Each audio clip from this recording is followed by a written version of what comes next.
thank you. Very, very grateful for that. It was fun. Players had little celebrations in the locker room, which was really cute of them. But it's nice. It's nice to get that one right, because I think sometimes too much is made of it, but I understand why. Lisa is iconic and taken over a lot of new faces, so it feels really good to get it. And now I'm glad that we got it, and now we can hopefully really roll. What would you give your team on a scale of A, B, C, D? I think that's I try not to grade until I watch the film. I thought the whole thing, we had some moments, but we just really lacked a lot of consistency. And that's the thing I would probably, grade us pretty low in consistency.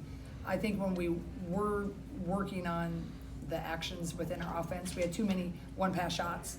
But when we really worked our offense and we did that consistently, we got a few runs. Defensively, when we really kind of put our head down and had a presence in there, then we were pretty good. But it was the lack of consistency. So I'd give us a lower grade in that. But part of it is, with these games, you're still trying to figure out who your people are, right? We have a lot of depth, but you're trying to figure out how and when and who and what combination. So sometimes we're kind of messing with it. And then you got something going, but you want to try that piece. So I think these games, maybe this game, we might have set everybody up for that inconsistency a bit. I asked the players this, but the schedule obviously ramps up the non-conference and obviously Big Ten play down the road. This game, you probably don't get as much out of it if you win by 35, but does it feel like this game, to have some adversity and test the team early before you start playing the Virginia Techs and the Drakes? I don't know necessarily it was a test. The adversity piece, adversity is when, you're really going south, right? I think this is a game where you can get internally frustrated because you feel like you should do this better and be better and all those kind of things. But I have to also take some breaths because we are really young. We are really, they're just 6 of them are brand new to our system, and 8 returners, but really only 7 returners. And a key cog of our wheel is Sid Holter. And Sid steadies a lot of waters.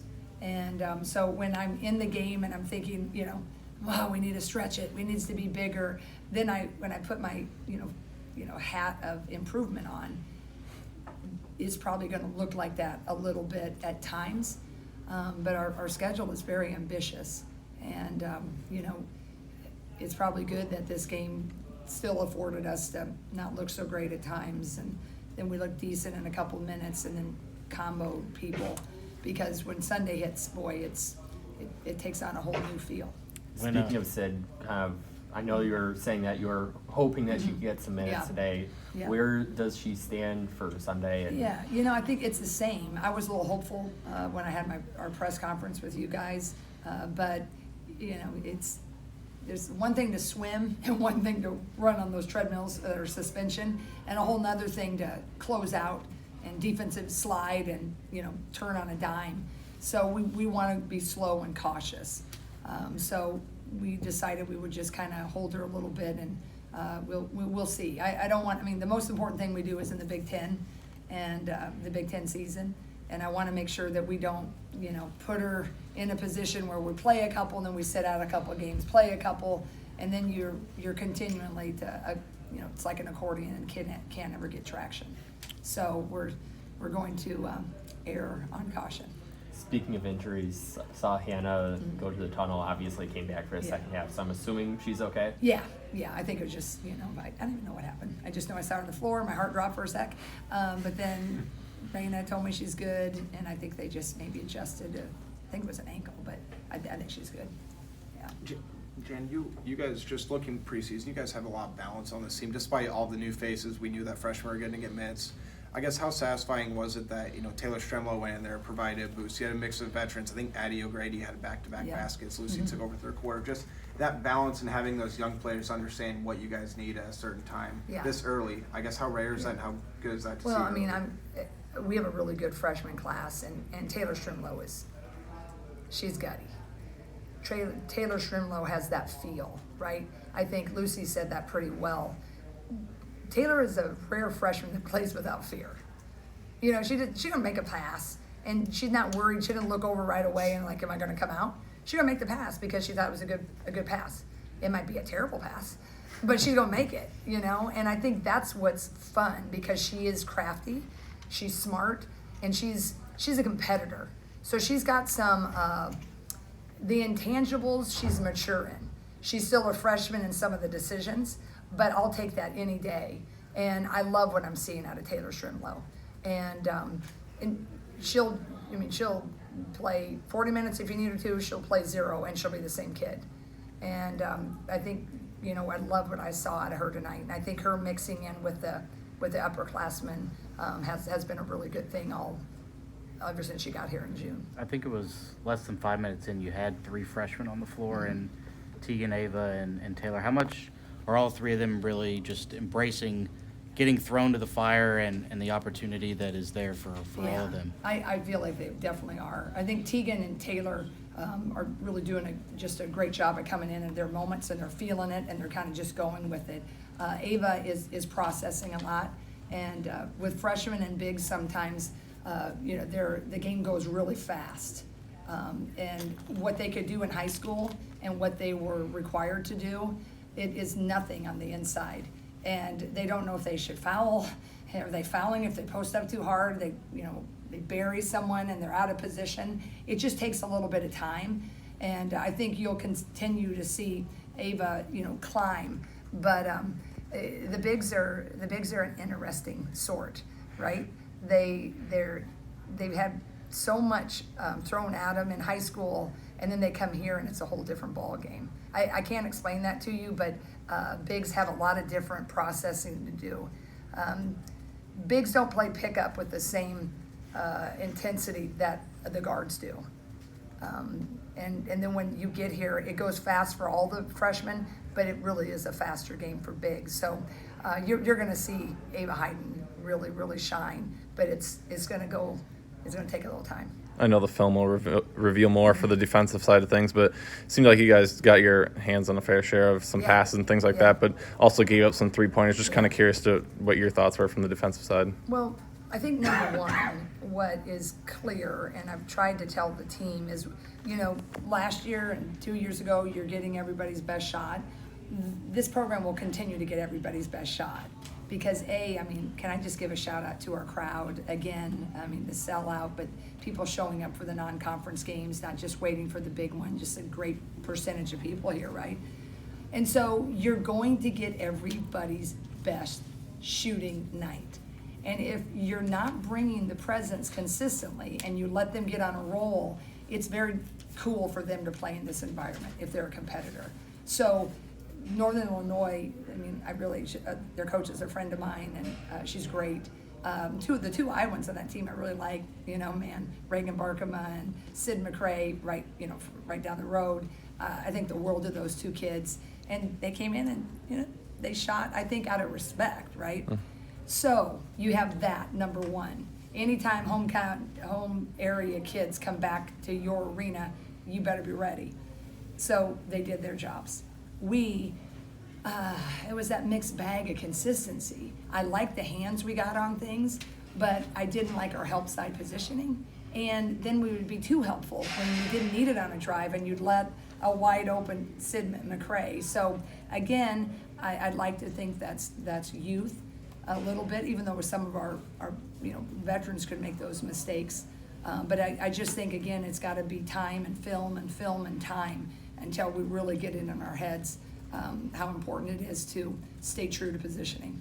Jen, obviously, you were on the sidelines last year when Kylie kind of was playing a reserve role coming off the bench, shooting threes, doing what she needed to do. Excuse me. Now she comes into the starting lineup. She has a hell of a game today. Like we said, double, 14-9, six steals on the defensive end. I don't think anyone's brought that up yet.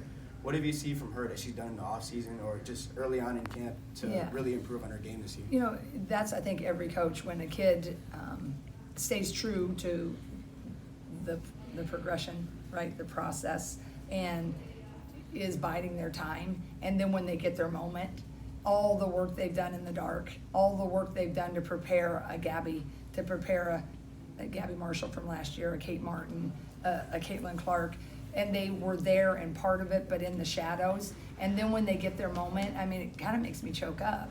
And Kylie, you know, we recruited her in high school, and she just is a great, great player. And I think I would love nothing better, yes, for our team to have the success. It'd be great if she does that every night. But I love it even more for who she is. And she has worked tirelessly, and she has earned every bit of, you know, the opportunity to start and having this great of a night. And I'm so hopeful that'll give her confidence and keep going and keep building, because she is one of our most versatile players. She can defend, our best defender. Maybe her and Lucy have to ask Coach Abby Stamp with her lead guards, you know, who really, between those, if you'd say who was the best defender, but both of them. But Kylie can attack, and when she gets her three ball going, man, she's a threat on a lot of different levels. So we need Kylie to continue to have that type of consistency. But if you know Kylie, you'd be as happy as Abby and my staff are for her tonight, because she's had a road, you know, has had injury, has a transfer, has been a role player, and I think now she's coming into her own.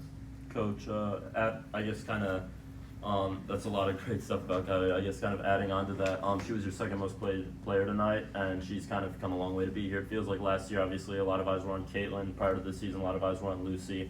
Tonight, a lot of eyes are also on Kylie, because, you know, she really went out there, gave a hell of a performance for everyone.